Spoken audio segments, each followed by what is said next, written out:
Hi there, welcome to Freedom Talk Radio. This is the Watchtower on tonight's The Voting episode. I'm Andrew. And I'm Bob. And we're going to start with talking about a bit of news then. So, in the news this week, we've heard a lot about Ukraine. Ukraine and Russia have been in news like all the time recently. But the main points are there was a ceasefire agreed, which was meant to start at midnight on the 15th, so kind of starting midnight last Sunday, which gave the pro-Russian rebels a lot more power, so like just moving between back and Russia in general. And apparently it was meant to lock in the land that had already been controlled, just so that it's not getting spread any further. After that, though, there was an attack on the Donetsk airport, which is now under pro-Russian separatists, and on the Deltsvev pipeline, and the main city of Deltsvev, which was taken on the 17th as well. This is particularly interesting because we've seen, Colonel Steve Warren, Pentagon spokesperson, has said that they've continued to see large numbers of Russian equipment, so this is Russian produced or Russian bought, moving into Ukraine, tanks, heavy vehicles. But it's quite interesting. So 10 tanks and 12 missile launchers are in control of the pro-Russian rebels, which is quite a lot for a little rebel army. Yeah, well, they only went in a few days back, so that's like just new. Yeah, it's quite an intense invasion. Yes, but you also need to think like America have been on about for ages that they want to send in their own weapons, and quite a few EU countries have as well. And is this NATO weapons? Is this NATO as a whole, or is this America? NATO as a whole are considering it, but America's doing what America does best and being America. But Putin has said repeatedly that there is weapons going from America into Ukraine. Well, not necessarily from America, but Western weapons into Ukraine. It's quite interesting because it's as much like a PR war as it is anything else. So this comes when we've been hearing things about Russia flying planes down the channel, the English Channel, which is particularly interesting because it's not a new thing. So Russia stopped flying planes down the English Channel around 1990s when like the USSR fell. Yeah. And since then they've been rebuilding their army and making money. But America has continued to do their patrols and testing of the Russian air defences. Oh, so right. when we get very panicky about Russia testing our air defences, it's not as much Russia going in with a nuclear armed plane and threatening us. It's more like a routine thing in many ways, which I think it's got to be kept in mind, particularly with this, even though it is as much threatening action as it is not.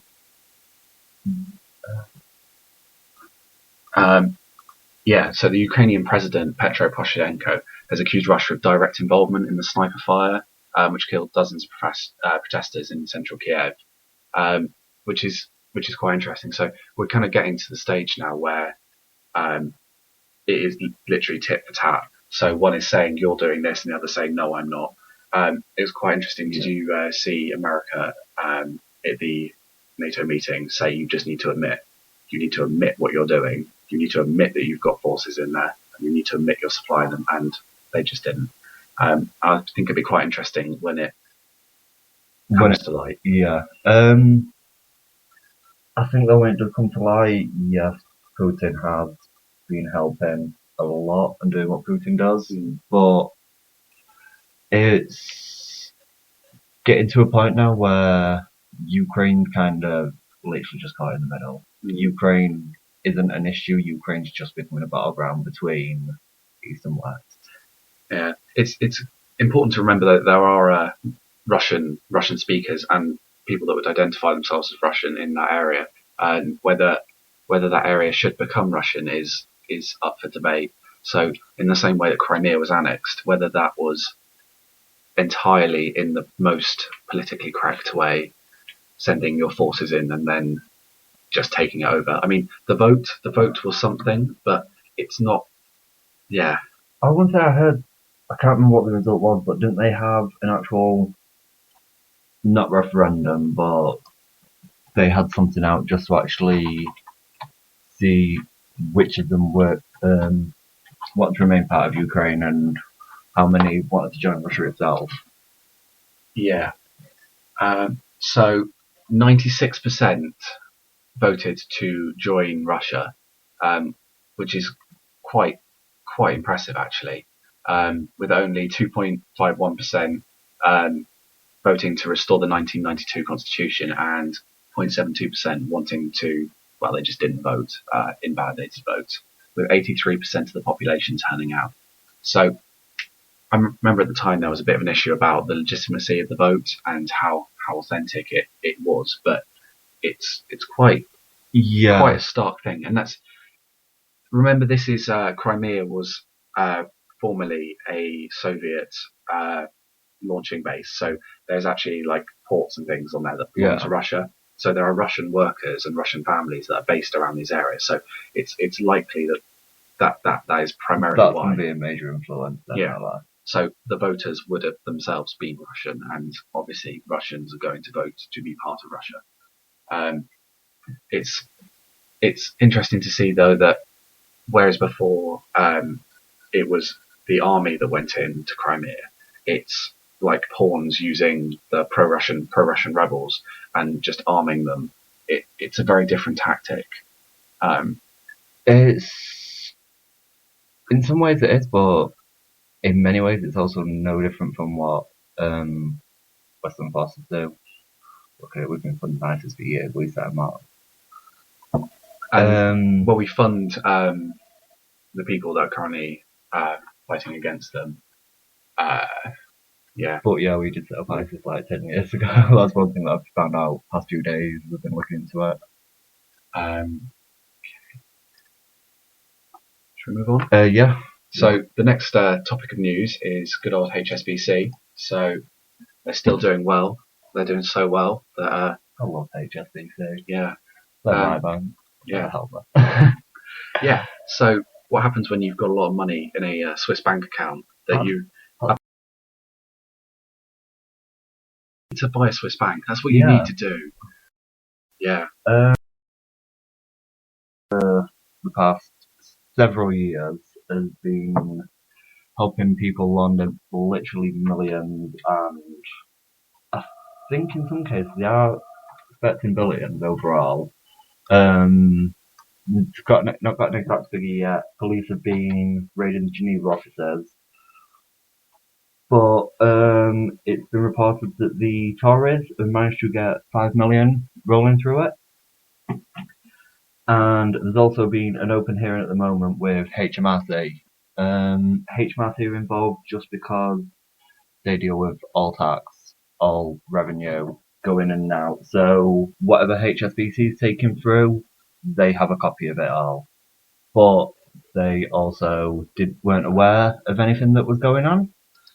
It's whether HSBC themselves didn't represent their assets, or even didn't know what their assets are, which is just as bad, really.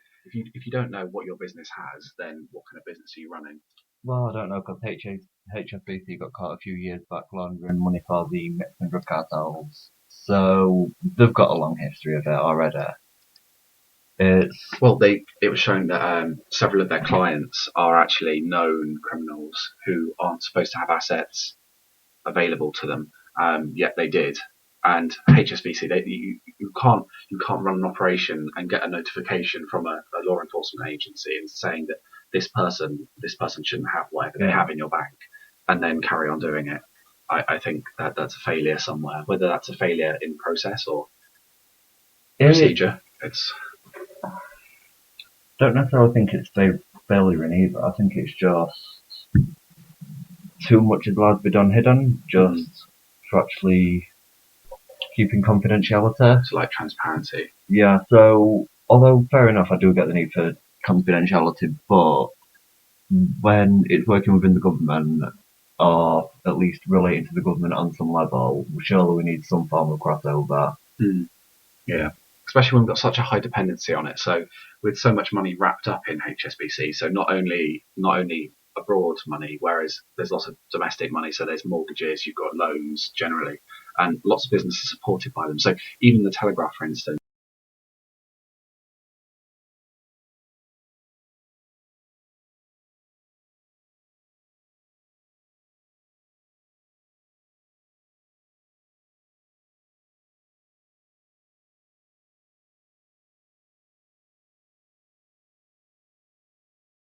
about HSBC, which is interesting. The power of money there, I think.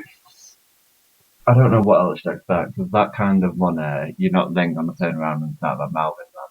No. But it obviously shows a major flaw in our journalistic system. Yeah. Well, yeah, I think that's the Telegraph's flaw. I think that's entirely on them. I don't think it is entirely on them. I think they're kind of doing what most businesses are doing. They're trying to look after themselves, but look out for themselves and at least keep themselves going. But you need to think this is one bank and one newspaper. Look at Murdoch. He pretty much owns the bank and the newspaper.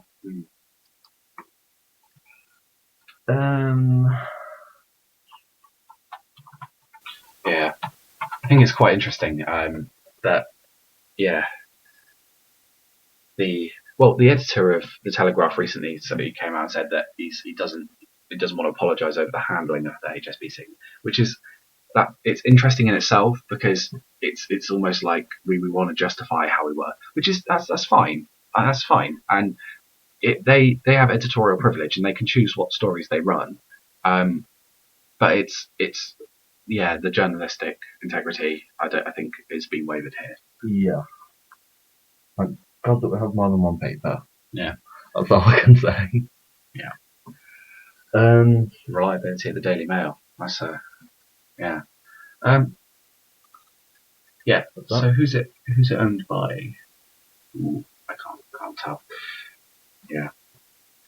Right. Should we move on to our main segment then? So this week we were talking about elections and representativeness and how people feel their vote translates to an actual government or a progressive means of running the country. It's quite interesting. We ran our own little poll this week, and out of the people we had, the ages were about 18 to 24 on average, and it broke down to kind of evenly distributed across the country. Large numbers of them were male. When we asked them how they felt about the Tories running the government, there were particularly strong feelings about the Conservatives dealing with the infrastructure. So when asked the question, I believe that Conservatives have effectively dealt with the UK infrastructure. 44% of the people answering the questionnaire, well, in total, that is going to be 68% of people disagreed that the Tories had effectively dealt with infrastructure. Likewise, we had 72% of people believe that the Tories should not be elected again this term, which I think is, I don't know, it's interesting, considering that large numbers of people also felt that the Tories had almost done a good job with the financial situation and foreign issues. It's an interesting kind of output. When we move on to who people vote for, there's quite a large turnout for UKIP, so large numbers of people, in total about 21% of people voted for UKIP, and an extra 4% of people say that they neither disagree or agree with UKIP policies, which I think shows something in itself.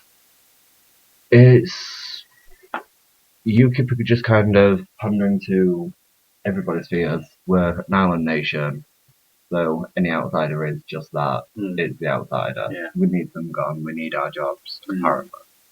But I can understand the reason going behind UKIP, but I think it's such a short-term decision that any benefits that you do get long-term, we kind of just miss screwing England over. Yeah, it's a very interesting thing. When we decided that we'd come up with a kind of almost like a different take on this, so like what would you do? So Russell Brand, he's advising people to stay away from the polls and yeah, Yeah. No, throw away your vote. I don't know. I completely agree. In some respects, if you don't feel like you have a party that represents anything that you want, personally, I feel in some ways that the Green Party is the closest for me, but I don't feel like they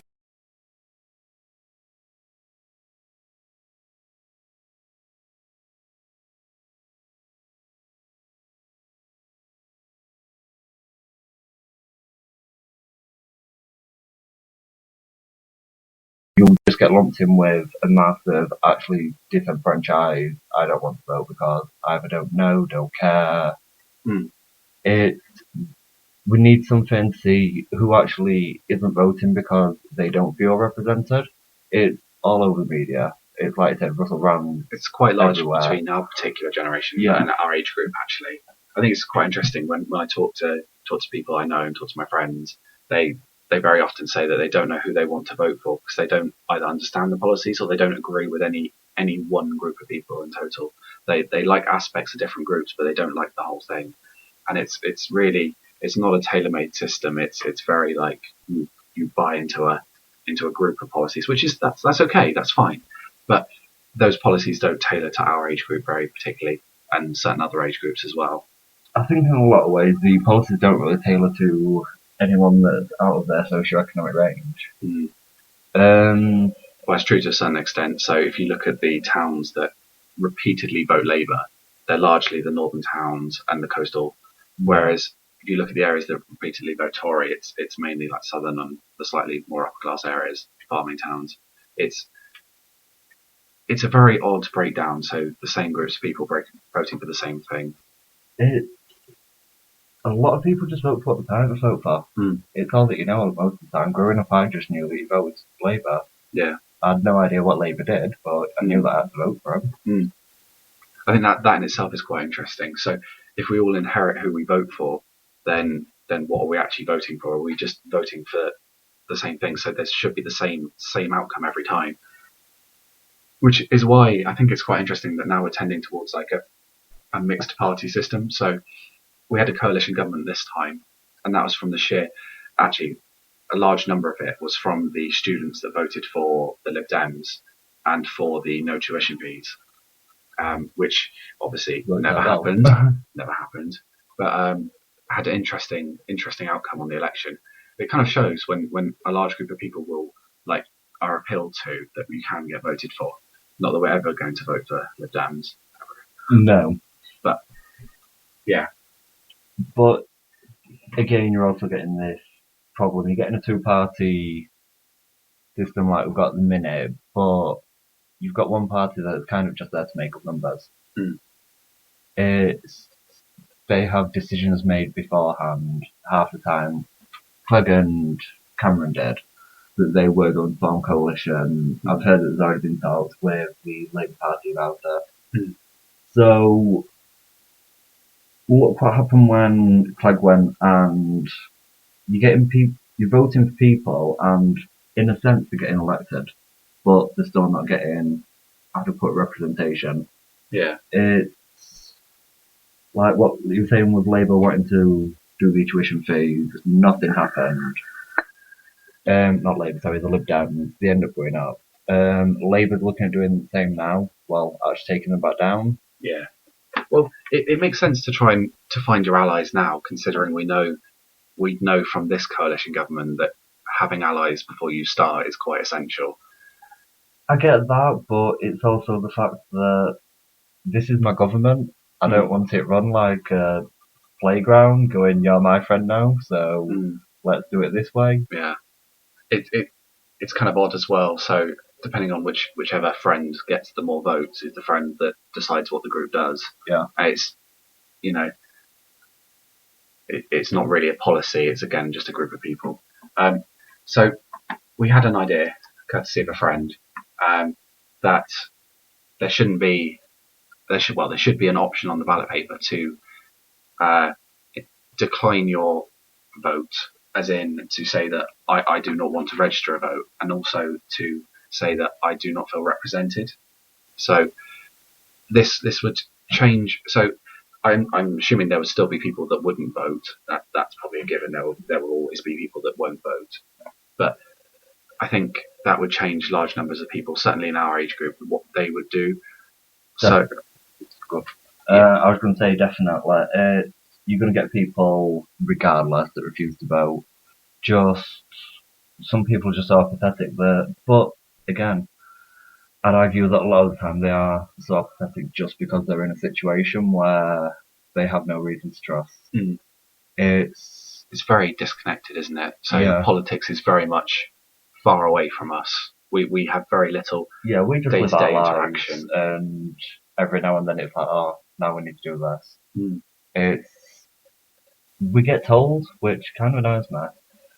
But I was thinking, in some ways, just the fact that we may have a chance to gauge who actually feels unrepresented by the system in itself is. We wouldn't suggest for a moment that this would change anything within 1 term or 2 terms. Oh no, but at least it opens up a chance for discussion. Yeah, it's more of a chance to have a proper conversation about who represents who and who caters for those people that don't feel represented. So if people don't feel represented, they shouldn't be forced to vote for someone that they don't represent or not vote. There should be an option for them to generate some kind of discussion where you can motivate either other people to create political parties to form that gap, such as we've seen with UKIP and the BNP. So there are people that didn't feel represented by the Conservatives or other right-wing parties, and now new parties exist to fill that gap. And I think that's something very critical to our political system. Anyone can start a party, anyone can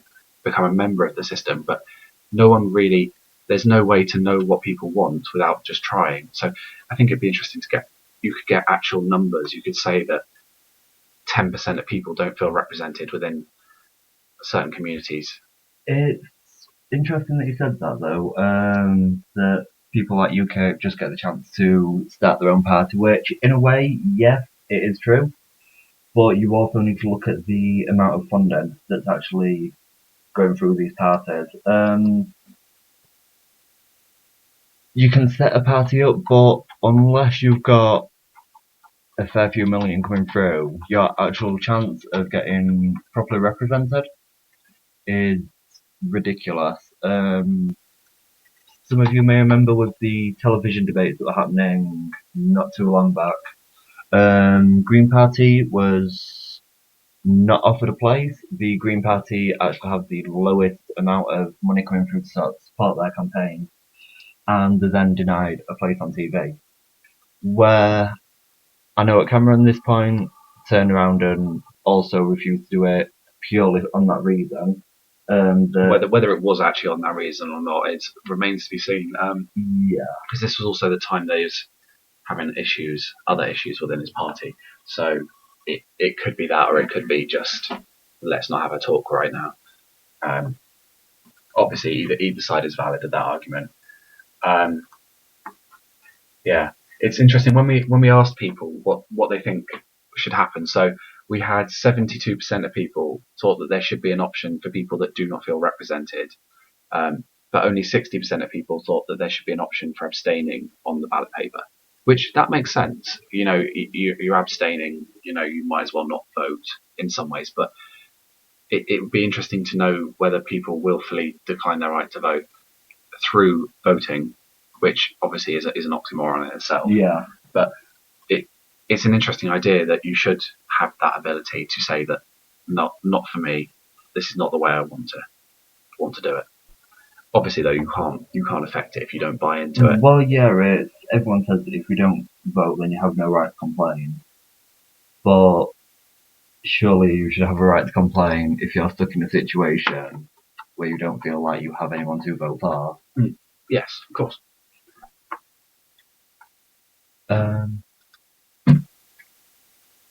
Yeah. So, Andrew's quickly just point something out. So to start a political party, you need a handling fee of £150. Okay, so that within itself is not a great deal in the grand scheme of things. But you do require additional funding, and you start to get money back when you reach the 2.5% vote rate. Outside of that, you just don't. So to run candidates in all 12 regions costs at least £65,000. So you get the money back if you gain the 2.5%, but not if you don't. And to get a party election broadcast, you need at least 9 candidates, which equates to £45,000. So it's very much once you're in because you can get those votes, but if you're not, you're not. So it's like advertising. So if you advertise a product, people are going to buy it. But if you can't afford the advertising to buy the product, to sell the product, people aren't going to buy the product, and then you can't sell the product. This is the problem as well. It's when you're looking at it, it's on here. It's for the BBC and ITV. That mentioned where you need up to 9 candidates, costing around 45,000. But you need to look at, with the type of technology that we've got, the BBC could do something for one candidate, a page on their website, looking at the parties that are going. It's even if it's just a party that's represented in one county, the BBC is funded by the taxpayer. If I'm paying the BBC to run, and I also want to run, then surely the BBC has some responsibility, as it is partially funded by me. Yes, well, through your license fees. Yeah. So, So that remains to be seen. We should probably move on to our next segment now. Yeah. So we thought we'd do something a bit different this week, and we'd try and do some more general stuff. And we're going to try and do this over the coming weeks as well. So this week we're reviewing a film.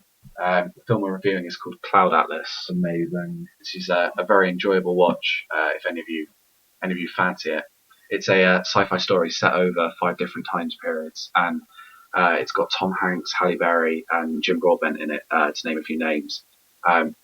It's very much the story about how people are born and reborn, and how they will always end up doing the same things over and over again until something breaks the cycle, and how that affects the truth. Yeah. The first couple of times you watch it, you kind of just sit there and it's like, it was good, it was a nice story, and then give it a few watches. There's so many parts in it that just kind of shout out once you know what you're listening for. It's just the little subtleties, and well, one of the main mantras for it is of souls are born and reborn. They renew their. Oh, sorry. I was thinking that was a bit from at the end of the film. One of the characters makes an amazing speech where I thought this was a tagline from it, but unfortunately, it's not. This is a tagline for the actual film. But I don't know. Anyone like me that kind of doesn't really like decentralized, not necessarily centralized power, but just wants to live their own life. It's an amazing expression of it in so many different ways. Yeah, not even just of that really. It's quite a good. Yeah. It documents the rise and fall of humanity in some ways as well. I think I'd give this one a solid 8 out of 10. Yeah, 8, 9 definitely. Maybe a Tangerine. Yeah. If I had to make you pick a number, which one would it be? Don't you know 7's my favourite number? Okay, we'll go for 7 then. So that's an 8 from Andrew and a 7 from Bob. All right. So next week we're going to be talking about student loans and how they affect us in particular. Why they are set the level they are, whether they should go up, whether they should go down, and the implications for this going forward in time. I also want to look at not only the loans themselves and whether or not they should go up or down, because I know that a lot of that's going to depend on funding from the universities as well and what they get given. But I kind of really want to look at the actual, not the tuition loans, but the maintenance side. A lot of people will get the maintenance loan and want to pay their accommodation, they're left with £50.